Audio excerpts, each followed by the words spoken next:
Okay, let's get started. We're at the top of page 100. Up here it says vocabulary. One of the things that you should remember from the 8th grade, because I know you wouldn't have forgotten this, is what base angles are and what a vertex angle is. So let's draw in over here before I write out some definition that you'll probably forget immediately. Let's actually draw a picture of it so we can remember visually. So if I have a triangle over here on the left, I know that the bottom of it is called the base if we're talking about technical terms here. So base angles are the angles that touch the base of a triangle.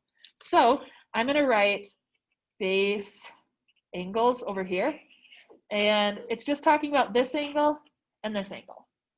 So those two angles are base angles. So where is the vertex angle? On the other part, the whole top part. Yes.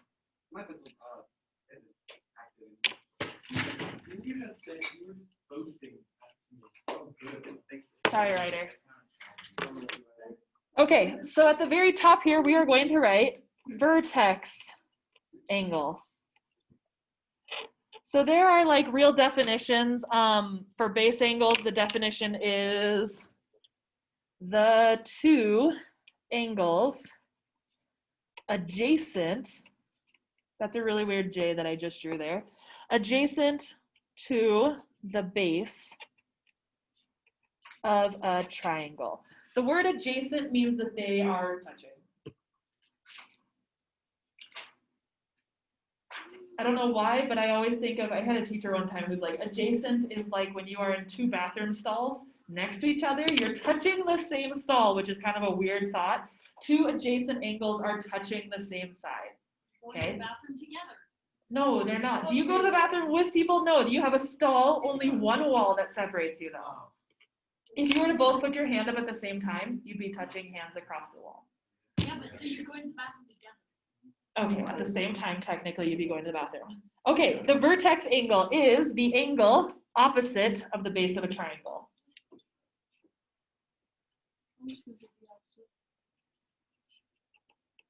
You do you. All right, so we've got some theorems here. Theorem 4.6 is called our base angles theorem. Remember, you should never actually say theorem 4.6 because you've got to actually put it into words. So if two sides of a triangle are congruent, you can see right here, congruent, then the two angles opposite them are congruent. So if AB and AC are congruent, I'm going to draw in on here, then angle B is congruent to angle C. So it's basically saying that the angles opposite of those congruent sides are congruent. Theorem 4.7 is saying the converse of the base angles theorem. Converse just means the backwards way. So if you've got the sides make the angles congruent, what's the opposite of that going to be? The angles make the sides congruent. So on this one, the angles are going to be opposite of a side that is now congruent. So that is two angles are congruent, then the sides opposite of them are congruent. So we've got AB would be congruent to AC. Okay, corollary. That's a really fun word to say. If you haven't tried that, you should try that later. Corollary. Corollary, if a triangle is equilateral, then it is equiangular.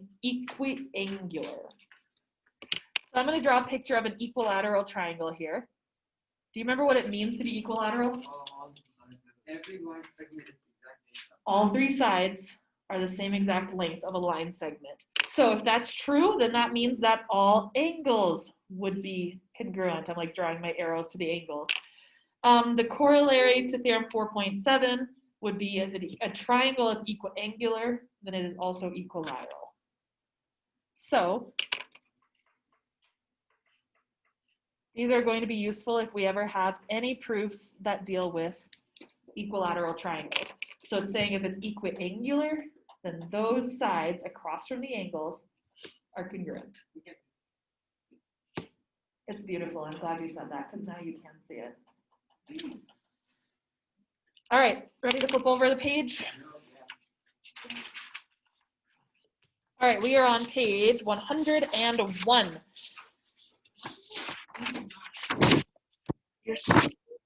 Oh. Oh yeah, mine's kind of all over the place too. Okay, so your job is to find the value of y. I'm gonna get this chat out of here. Did you just say y? That was hilarious. Okay. Solution. Notice that y represents the measure of a base angle of an isosceles triangle. From the blank theorem, the other base angle has the same angle measure. So what theorem tells us that base angles have the same angle measure? Yes, ma'am. Yeah, that one. Yes, it was the base angles theorem. So back here, I'm going to write base, and then I'm going to be lazy and so go angles like that. Oh, It's a really fun trick to learn once you know it. Mr. Bobby. Yeah, he does. The other base angle has the same measure. The vertical angle forms a linear pair with a 70-degree angle. So its measure is, well, remember, if it makes a linear pair, it adds up to 180. So if one of them is 70, what's the other one going to be? 110. Because 110 and 70 together make 180. Okay. So we are going to apply the triangle sum theorem. Now we know that the vertex angle forms a linear pair with a 70-degree angle, so its measure is 110. So right here we can say 110 plus 2y equals 180. Wait, I thought it was one. Why is it? Because we have y up here as well. Wait, what? So pause for a second. This right here is a linear pair, correct? Yes. Yes. Oh. So this is a linear pair, so this angle over here is our 110, Okay. right? That makes sense. So we've got 110 plus y and y. It will be, yes. Oh. It will be in just a second, Eva. Okay, so then we had the adding up to 180. We've got 110 plus y. We can subtract the 110 from both sides, and then I don't like it when they do this. They like do two steps in one. So we have 2y equals 70 degrees, and when divided by 2, we get 35 degrees. All right, I want you to look at questions 1 and 2 below, and I want you to try to solve those. I'm going to give you like not too much time, so try to get started on number 1. Go. Speed working.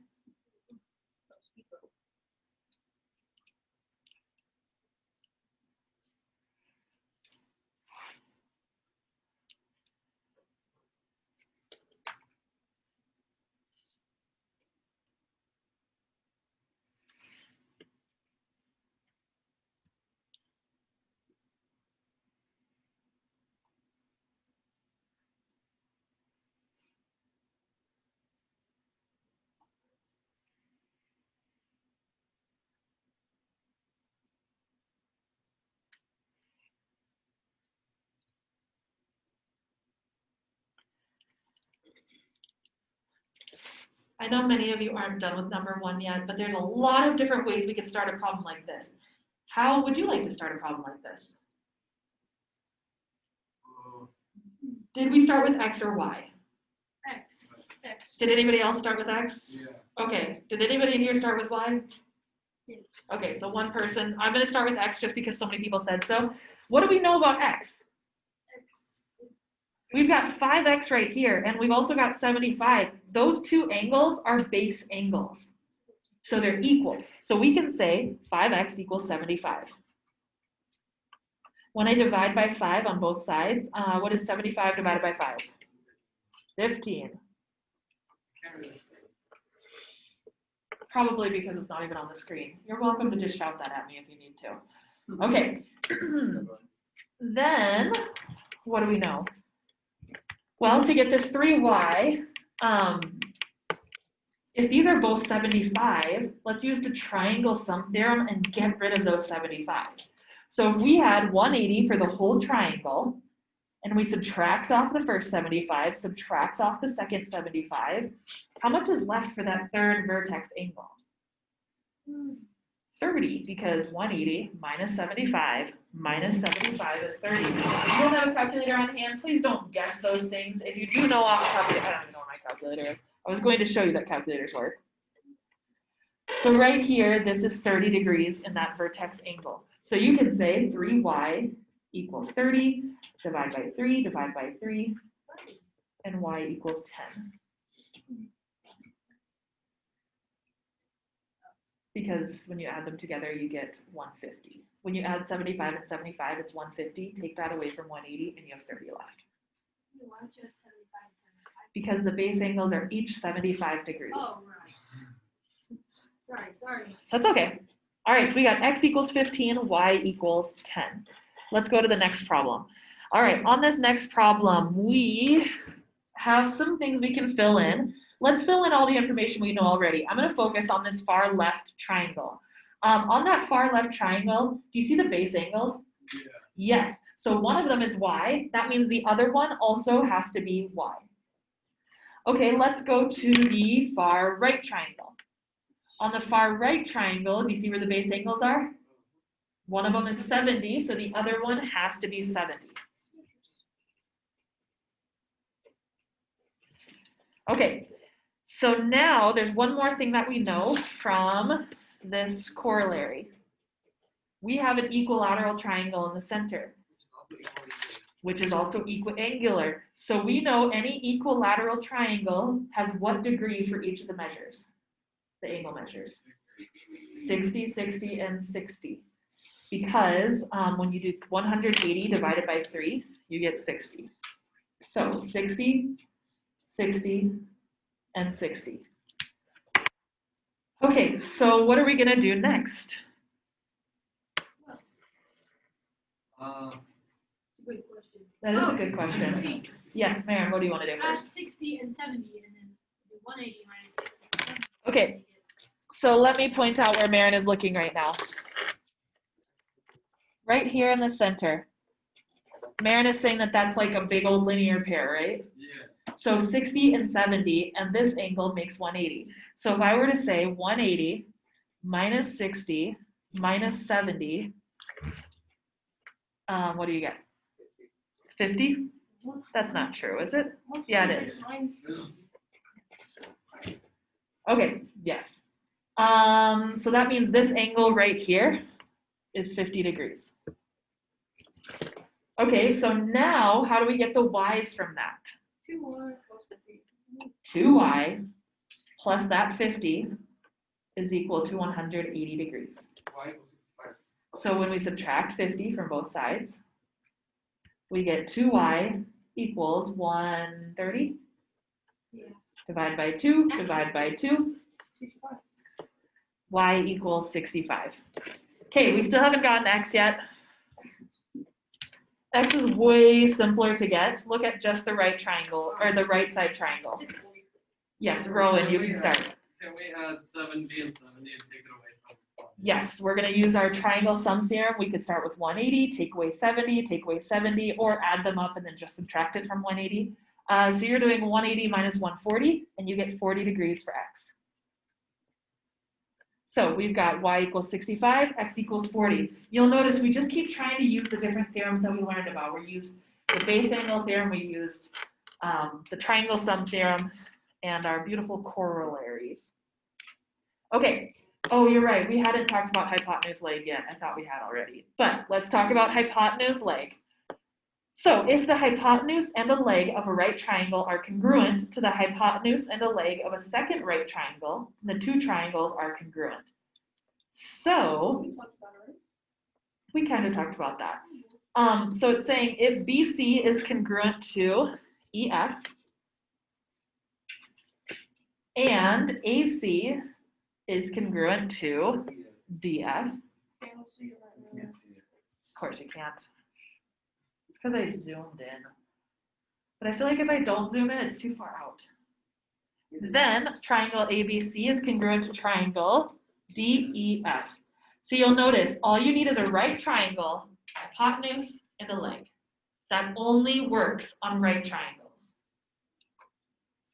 So if you are taking your test and you happen to see a right triangle, I highly suggest you try to see if hypotenuse leg works.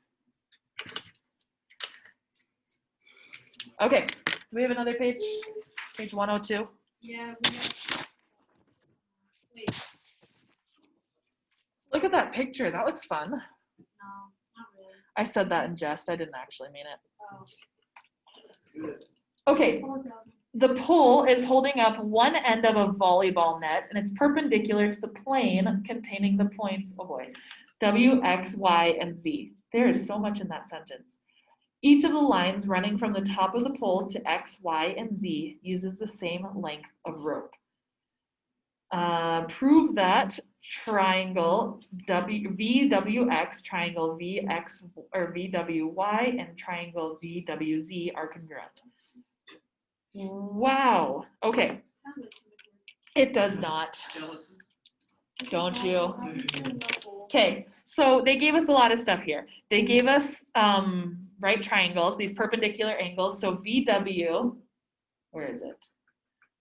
VW and WX, those are perpendicular. So I'm going to draw a little perpendicular there. They gave us VW and WY. So this one's also perpendicular. And they gave us VW and WZ, which is already marked. Then they also told us that VX is congruent to VY is congruent to VZ.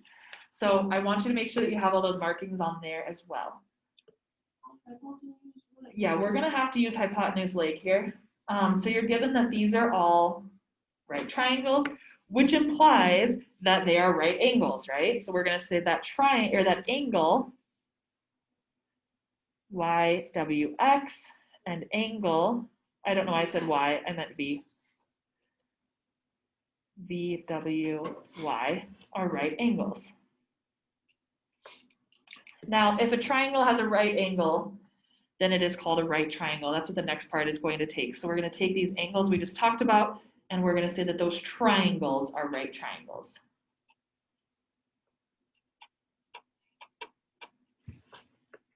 Okay, you are given the hypotenuse and these two triangles. And then it says VX and VY are congruent.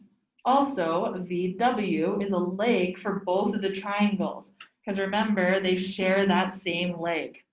So, remember that one that we all love, the reflexive property? What will we say? Easy. I know, so what is reflexive here? VW is It's this middle, yeah, they all share the middle pole. So VW is congruent to VW. Man, paragraph proofs make my brain explode a little. There's just so much writing. Thus, by the blank congruence theorem, which one did we use here? HL. HL, hypotenuse leg. Triangle VWX is congruent to triangle VWY.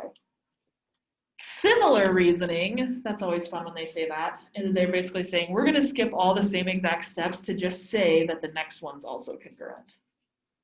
Mr. Bob would like that. Yeah, you probably would not. So the transitive property of congruence basically says that all three of them can fit in here. So just rewrite all three.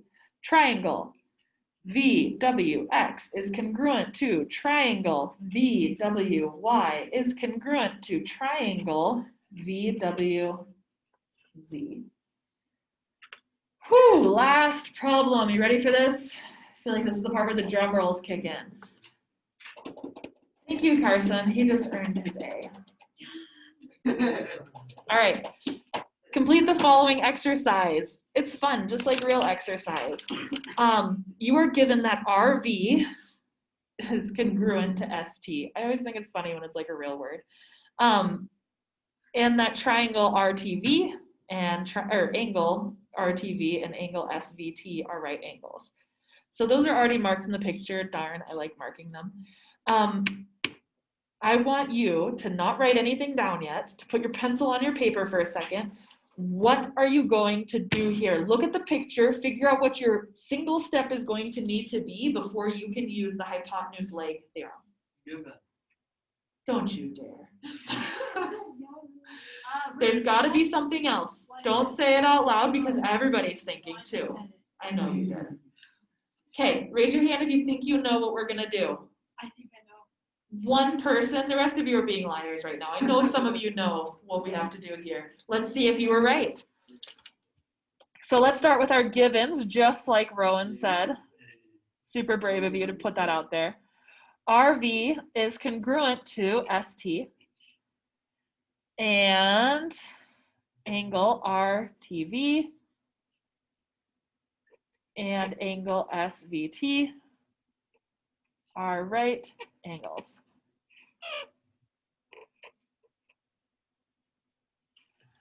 So there's our given.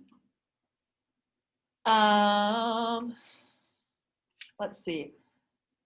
Technically, saying that they're right angles does not tell us the angle measure. No, we should say that they equal 90 degrees. So then we can say that's the Yeah, definition. we gotta say they equal 90 degrees. I did hear it. Angle RTV is equal to angle SVT, which equals 90 degrees. And that's just the definition of a right angle.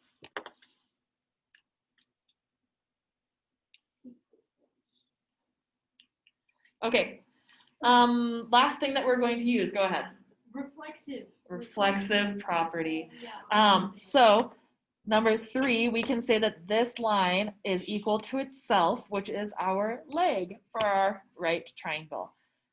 So TV, it's just like RV, is congruent to TV. We're going to say reflexive property. And then step 4, triangle RTV, our TV, that's even funnier. And then you would say hypotenuse, leg. And then you get to say, woohoo, I'm done with my notes for today. Let's go ahead and get started on some homework. Let me know if there's any proofs you want to go over as a class, because that's always fun to do. All that information is available. That is not something to admit right after you're done with notes. It's okay. Once we take this geometry test, I believe we jump into different things. I like the modules. Find the area under a slope. I like these proofs, just not the other ones. Like these ones are okay because they're like only 4 long. Oh, these ones are better than like the X, Y ones. Are they? Yeah. I didn't hate The them. module is weird. It doesn't have like the little bubbles. The little what? Oh shoot. Okay, thank you for the reminder. I will fix that. All right, see you, Cameron. Let me know if you have any questions. You can email them in. Cameron. Oh. Oh, that's Everybody say bye to Camry. Bye, Cameron. Bye, Cameron. Bye, Cameron.